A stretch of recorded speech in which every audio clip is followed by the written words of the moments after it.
এত গরম পড়েছে ভাই, বুঝলি? প্রচুর গরম পড়েছে সত্যি, ভালো লাগছে না, আর থাকা যাবে না, বুঝতে পারলি? সত্যি ভাই আর ভালো লাগছে না।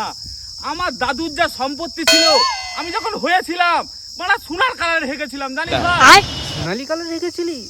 আমি তো ডায়মন্ড কালার রেখেছি। কোন কালারের? তাহলে তোর মানে আমসা হয়েছিল মারা।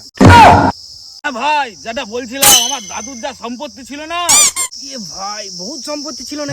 হ্যাঁ ভাই, আজকে যদি সে সম্পত্তি থাকতো না, পায়খানায় পাড়া এসি লাগিয়ে দিতাম ভাই, টেবিল ফ্যান পাখা সব লাগিয়ে দিতাম ভাই। বিরাট সম্পত্তি ছিল তোর দাদুর, আজকে তো বিএমডব্লিউ কিনে ফেলতি। ভাই প্রচুর সম্পত্তি ছিল আমার দাদুর, মানে 10 কাঠা জমি ছিল, জানিস মারা? আমার বাপ 5 কাঠা পেয়েছে আর মারা টাকা 5 কাঠা পেয়েছে।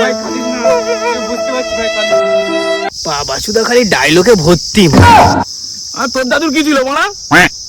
আমার দাদুর 60 বিঘে জমি, 6টা ডাম্পার, 6টা পুকুর, আমার 2টো বড় বড় হোটেল, আর খানদানি বড় লোক, সব ভিআইপি ব্যাপার, আমাদের হাইফাই ব্যাপার।